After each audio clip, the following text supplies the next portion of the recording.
दोस्तों नमस्कार। Electoral bond scam को लेकर के सुप्रीम कोर्ट के अंदर 18 मार्च को एक बार फिर से सुनवाई हुई। उन्हीं 5 जजों की बेंच के माध्यम से सुनवाई हुई, जिसमें कि खुद chief justice of India DY Chandrachud भी शामिल थे। और ये जो सुनवाई हुई 18 मार्च को, इसमें एक तरीके से कह सकते हैं कि डांट और बहुत ही तीखे तेवर के साथ चीफ जस्टिस ऑफ इंडिया ने फटकार लगाई है। और ये जो फटकार है वो सिर्फ SBI को ही नहीं लगी है, बल्कि वहाँ पर और भी कई बड़ी बड़ी हस्तियाँ थी जो इस केस से संबंधित थी, और उन सभी को एक एक करके सुप्रीम कोर्ट ने, CJI ने फटकार लगाई है। उन सभी चीज़ों को हम आज इस वीडियो में डिस्कस करेंगे और कुछ बहुत ही महत्वपूर्ण बातों को भी मैं आपसे शेयर करूंगा। उससे पहले आपसे रिक्वेस्ट है कि अगर आप हमारे वीडियोस को पसंद करते हैं, हमारे विचारों से अगर आप ताल्लुक़ रखते हैं, तो अधिक से अधिक इसको शेयर कीजिए, चैनल को सब्सक्राइब कर लीजिए, और सब्सक्राइब करने के बाद इसका जो बेल आइकन होता है उसको ज़रूर प्रेस कर लीजिए, क्योंकि प्रेस करेंगे तभी जा कर के आपको हमारे वीडियोस के नोटिफिकेशन मिल पाएंगे जैसे ही मैं वीडियो पब्लिश करूँगा। ओके, अब आते हैं हम आज के मुद्दे पर और टॉपिक पर। सबसे पहले हम लोग SBI की बात करेंगे। वहाँ पर SBI की तरफ से हरीश साल्वे, मतलब SBI का पक्ष रख रहे थे हरीश साल्वे, और हरीश साल्वे जो कोई छोटे मोटे वकील नहीं है, देश के बहुत ही बड़े, बहुत ही नामचीन वकील हैं और बहुत महंगे वकील हैं। लेकिन जो हालत उनकी आज हुई सुप्रीम कोर्ट के अंदर, वो देखने लायक थी। अगर आप लाइव देखेंगे तो आप समझ पाएंगे। वजह क्या है? वजह यही है कि हरीश साल्वे जो है एक बहुत ही कमज़ोर दलील के साथ सुप्रीम कोर्ट में उपस्थित हो रहे हैं। एक बहुत ही कमज़ोर पक्ष को लेकर के वो सुप्रीम कोर्ट में उपस्थित हो रहे हैं। पूरे चीज़ों को, है ना, सुप्रीम कोर्ट में SBI को लेकर के जितने भी डिस्कशन हुए, वहाँ पर जो भी डिबेट हुए, जो भी वाद विवाद हुए, उससे 2-3 चीज़ें निकल करके सामने आई, मुख्य बातें, जो कि मैं आपके सामने यहाँ पर रख रहा हूँ। सबसे पहली चीज़, सुप्रीम कोर्ट ने ये साफ साफ कह दिया कि SBI को इलेक्टोरल बॉन्ड से संबंधित तमाम जानकारियाँ A to Z मतलब सब कुछ जानकारियाँ सार्वजनिक करनी होगी, इलेक्शन कमीशन को देना होगा और इलेक्शन कमीशन को अपने वेबसाइट पर पब्लिश करना होगा। तमाम जानकारियाँ। कोर्ट बार बार जो है वो एक एक चीज़ को लेकर के आपको निर्देश नहीं देगा कि आप ये जानकारी दीजिए, इसके बाद ये जानकारी दीजिए। आपको इकट्ठे आदेश दिया जा चुका है कि आपको सभी जानकारियों को सार्वजनिक करना है, सभी जानकारियों को साझा करना है। तो फिर आप ऐसा ना करके एक तरीके से कोर्ट के आदेशों का उल्लंघन कर रहे हैं। बहुत ही सख्त लहजे में CJI ने आज बोल दिया। हर जानकारी आपको देनी पड़ेगी और विस्तार से देनी पड़ेगी। ऐसा नहीं कि उसमें कुछ कटौती करके और इधर उधर करके, जी नहीं, आपको विस्तार से जानकारी देनी पड़ेगी। और ख़ास करके यहाँ पर जो ये जानकारी की बात है, इसने 2 जानकारी तो दी हुई है, लेकिन जो मुख्य चीज़ है, जो एक सीक्रेट कोड नंबर है, जिसको कि अल्फ़ा न्यूमेरिक नंबर कहा जा रहा है, उस चीज़ को SBI ने छुपा लिया और यहीं पर वो खेल कर दिया SBI ने, क्योंकि यही वो अल्फ़ा न्यूमेरिक नंबर है जिससे कि ये मिलान हो सकेगा कि किस बॉन्ड को किस कॉरपोरेट ने या किस उद्योगपति ने खरीदा है और उस बॉन्ड को खरीद करके किस पॉलिटिकल पार्टी को दिया है। इसका मिलान करने के लिए ये जो अल्फ़ा न्यूमेरिक नंबर्स हैं, ये ज़रूरी हैं, जो कि अल्ट्रावायलेट रेस में ही पढ़ी जा सकती है। और इसी चीज़ को SBI ने बहुत चालाकी से छुपा दिया। सुप्रीम कोर्ट ने इसीलिए इन पर फटकार लगाई कि आपको हर एक डिटेल विस्तार से शेयर करना है, चाहे वो बॉन्ड का नंबर हो, चाहे अल्फ़ा न्यूमेरिक नंबर हो, सब कुछ आपको देना है ताकि सारी सूचनाओं को देश के सामने रखा जा सके। दूसरी चीज़ जो सुप्रीम कोर्ट ने इनको सीधे तौर पर इनको आदेश दिया कि SBI के जो MD हैं, जो मैनेजिंग डायरेक्टर हैं या फिर इनके जो चेयरमैन हैं, उनको एक हलफनामा भी देना पड़ेगा। क्या हलफनामा देना पड़ेगा? कि हमने सारी जानकारी सौंप दी है और कोई भी जानकारी हमने छुपाई नहीं है। सोचिए कि अगर इस चीज़ की अवहेलना करता है SBI तो इनके MD और चेयरमैन को जेल भी जाना पड़ सकता है ना। तो इतने कड़े तेवर में कहा कि आपको हलफनामा भी देना पड़ेगा। और इन सभी चीज़ों के लिए 21 मार्च का टाइम निर्धारित किया गया कि 21 मार्च को वो डेडलाइन है जब आपको तमाम जानकारी सुपुर्द कर देनी है इलेक्शन कमीशन ऑफ इंडिया के।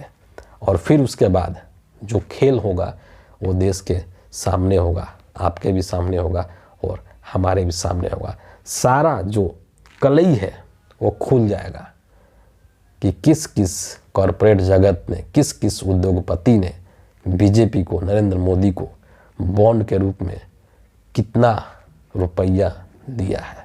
सब कुछ एकदम दूध का दूध और पानी का पानी एकदम हो जाएगा, एकदम क्रिस्टल क्लियर हो जाएगा देश के सामने। नरेंद्र मोदी पूरे तरीके से एकदम मतलब खुल जाएंगे, सबको पता चल जाएगा इनकी जो करतूतें हैं उसके बारे में। ये चीज़ें SBI को लेकर के हो गई। दूसरी जो एक बहुत ही महत्वपूर्ण चीज़ है वो है, एक शख्स है आदेश अग्रवाल। और ये जो शख्स है आदेश अग्रवाल, ये कोई सामान्य शख्स नहीं है, बल्कि ये जो सुप्रीम कोर्ट बार एसोसिएशन है उसके अध्यक्ष हैं। इनकी भी क्लास लग गई आज। अब आप सोचेंगे कि इनकी क्लास क्यों लग गई, CGI ने इनको क्यों डांट दिया या इनको क्यों सुना दिया। दरअसल ये जो आदेश अग्रवाल साहब है जो कि बार एसोसिएशन के अध्यक्ष हैं, इन्होंने जब यह फैसला आया था इलेक्टोरल बॉन्ड को लेकर के 15 फरवरी को, और जब सुप्रीम कोर्ट ने इसको असंवैधानिक करार दिया था, तो ये जो अग्रवाल साहब हैं इन्होंने देश के राष्ट्रपति को एक चिट्ठी लिख दी थी।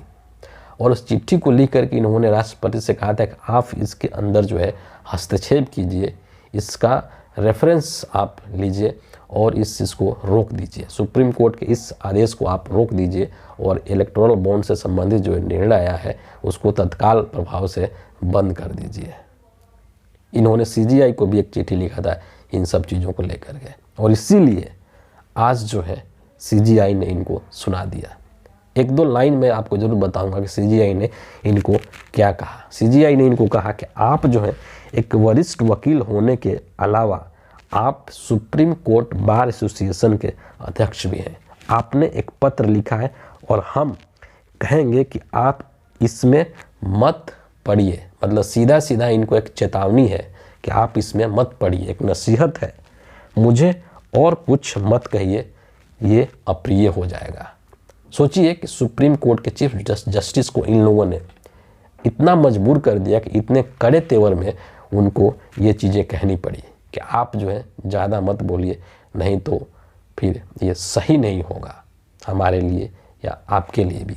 और दरअसल जो दलीलें निकल कर के आई कि ये जो अध्यक्ष महोदय हैं सुप्रीम कोर्ट बार एसोसिएशन के, इसको सभी लोगों ने वहाँ पर नकार दिया है ना। मसलन जो तुषार मेहता है जो कि सॉलिसिटर जनरल ऑफ इंडिया है, इन्होंने भी इस चीज़ से इनकार कर दिया। और जो सुप्रीम कोर्ट बार एसोसिएशन के जो बाकी जो मेंबर्स हैं उन लोगों ने भी इस चीज़ से इनकार कर दिया कि हम में से किसी ने भी अग्रवाल को अधिकृत नहीं किया था कि आप जो है इस तरीके का खत या लेटर लिखिए किसी को भी, राष्ट्रपति को चाहे CGI को। और जो सचिव हैं सुप्रीम कोर्ट बार एसोसिएशन के रोहित पांडे, उन्होंने भी इस चीज़ की कड़ी निंदा की और कहा कि ऐसा करना जो है वो सुप्रीम कोर्ट के को कमतर करके आंकने के जैसा है। सभी ने इनका साथ वहाँ पर छोड़ दिया, सुप्रीम कोर्ट बार एसोसिएशन के जो अध्यक्ष हैं अग्रवाल साहब उनका। और अग्रवाल साहब का जो लॉजिक था उसको भी समझ लीजिए कि इन्होंने जो चिट्ठी लिखा था उसमें क्या वजह बताई थी कि इस इलेक्टोरल बॉन्ड पर जो फैसला है उसको रोक दीजिए। उसका वजह क्या बताया था इन्होंने, वो जान करके आप हंस पड़ेंगे। इन्होंने कहा था कि इससे क्या होगा कि जो कॉरपोरेट जगत है ना, उसके नाम का जब खुलासा हो जाएगा तो कॉरपोरेट जगत संवेदनशील हो जाएगा। समझ रहे हैं बात को। और दुनिया भर में जो हिंदुस्तान की एक अंतर्राष्ट्रीय क्षेत्र में जो प्रतिष्ठा बनी हुई है उस प्रतिष्ठा को नुकसान होगा, नष्ट होगा अगर इलेक्टोरल बॉन्ड से संबंधित जो कॉरपोरेट्स हैं उनके नाम के खुलासे हो जाएंगे। तो सोचिए कि सुप्रीम कोर्ट बार एसोसिएशन के अध्यक्ष को इन उद्योगपतियों के, इन कॉरपोरेट्स के नाम की खुलने की चिंता है, लेकिन इस व्यक्ति को, इस देश के नागरिकों के अधिकार को लेकर के चिंता नहीं है, जबकि ये खुद एक बहुत बड़ा वकील है। लेकिन इसको इस देश के आरटीआई जो एक्ट बनाया गया था, जो सूचना का अधिकार बनाया गया था, उसकी कद्र इस व्यक्ति को नहीं है, बल्कि इसको फिक्र किस चीज़ का है, तो देश के उद्योगपतियों का, देश के बड़े बड़े जो पूंजीपति हैं, जो कॉरपोरेट्स हैं, उनकी फिक्र है कि उनका नाम नहीं आना चाहिए बाहर, ताकि उनकी कलई न खुल जाए। क्योंकि नाम बाहर आ जाएगा तो पूरे देश के सामने ये चीज़ें खुल जाएगी कि किसने नरेंद्र मोदी को और बीजेपी को चंदा दिया है बॉन्ड के नाम पर। ये साजिशें रची जा रही है। तीसरी चीज़ जो है, इस देश के जो तमाम जो बड़े बड़े जो उद्योग संघ है, औद्योगिक संघ है, जैसे फिक्की है, एसोचैम है या सीआईआई है, वो भी आज एक पार्टी के रूप में इस मामले में वहाँ पर सुप्रीम कोर्ट के अंदर पहुँची थी। मुकुल रोहतगी जिनके की वकील के रूप में वहाँ पर पेश हुए थे, और इन सभी लोगों का यही कहना था, ये जो औद्योगिक घराने हैं, जो औद्योगिक संघ है, इनका यही कहना था कि इलेक्टोरल बॉन्ड का जो नंबर है, जो अल्फा न्यूमेरिक नंबर है, उसको डिस्क्लोज नहीं किया जाए। क्या डर है सभी लोगों को। आप इस चीज़ को समझिए, आप खुद सोचिए कि ये जो है कितना एक बड़ा मामला है, जिसको कि सरकार जो है वो हर हाल में रोकना चाहती है। ये जो तमाम लोग हैं, चाहे वो फिक्की के, एसोचैम के, सीआईआई के, चाहे एसबीआई के जो लोग हैं, चाहे जो सुप्रीम कोर्ट बार एसोसिएशन के जो अध्यक्ष हैं, ये तमाम लोग जो दलीलें वहाँ पर दे रहे हैं, वो किसके इशारे पर दे रहे हैं, ये मुझे कहने की ज़रूरत नहीं है, ये आप सबको पता है।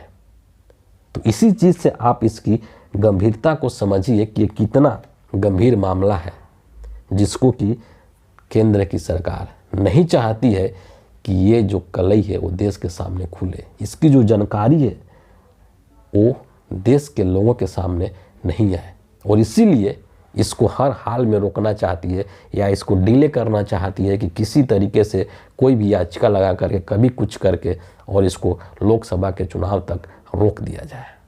लेकिन दूसरी तरफ जो चीफ जस्टिस ऑफ इंडिया है, वो कानून की बात करते हैं, संविधान की बात करते हैं, और वो उसको पूरी तरीके से निभाने का वादा भी करते हैं देश के नागरिकों से। और इसीलिए इस पूरे प्रकरण को वो बहुत ही सीरियसली इसको हैंडल कर रहे हैं, और बहुत ही इसको प्रायोरिटी पर बेस पर ले रहे हैं और देख रहे हैं। और एक तरीके से ये चीज़ें जो आज हुई सुप्रीम कोर्ट के अंदर है ना, ये दिखाती है कि किस तरीके से केंद्र सरकार, मोदी सरकार और इस देश के कॉरपोरेट के बीच में एक नेक्सस बन चुका है, और वो नहीं चाहते हैं कि इस नेक्सस का खुलासा हो देश के लोगों के सामने, और वो भी लोकसभा चुनाव के ऐन मौके पर। क्योंकि जब ये खुलासा हो जाएगा तो उद्योगपति भी जो है वो बेनकाब हो जाएंगे, और नरेंद्र मोदी भी बेनकाब हो जाएंगे।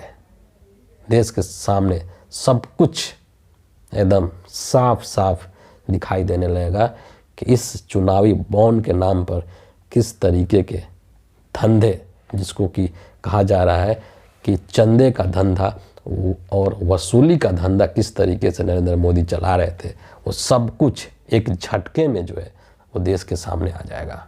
और इसीलिए कोशिश की जा रही है कि इन सब चीज़ों को रोक दिया जाए, इसको देश के सामने नहीं आने दिया जाए। और चीज़, एक महत्वपूर्ण चीज़ जो चलते चलते मैं आप सबसे कहूँगा कि ये जो तमाम चीज़ें हैं, इलेक्टोरल बॉन्ड, जो कि आज़ाद हिंदुस्तान के इतिहास का सबसे बड़ा स्कैम बताया जा रहा है, और ये है भी, इस चीज़ को लेकर के देश की जो मेन स्ट्रीम मीडिया है उसमें इसका जीरो कवरेज है। और अगर उसमें कुछ चीज़ें दिखाई भी जा रही है तो वो लोगों को दिग्भ्रमित करने के उद्देश्य से दिखाई जा रही है, उसको दूसरे एंगल से उसको दिखाने की कोशिश की जा रही है। ऐसे समय में, ऐसी स्थिति में ये हमारा कर्तव्य है, ये आपका कर्तव्य है कि इलेक्टोरल बॉन्ड के इस स्कैम से जुड़ी हर बातों को देश के लोगों तक पहुंचाए। हर व्यक्ति तक ये सूचना पहुंचनी चाहिए, क्योंकि इस बड़े स्कैम के अंदर देश के प्रधानमंत्री खुद इसमें शामिल है। और इसीलिए आप सभी से, जो भी हमारा इस वीडियो को देख रहे हैं, उन सभी से मेरा ये रिक्वेस्ट है कि आप इस वीडियो को अधिक से अधिक लोगों तक पहुंचाएं, अधिक से अधिक लोगों तक शेयर करें, ताकि नरेंद्र मोदी का जो हकीकत है, जो असली उनका जो चेहरा है, वो देश के सामने आ सके। और इन्हीं शक्तियों का तो जिक्र किया था राहुल गांधी ने कि यही वो शक्तियां हैं जिनसे कि हमें लड़ना है।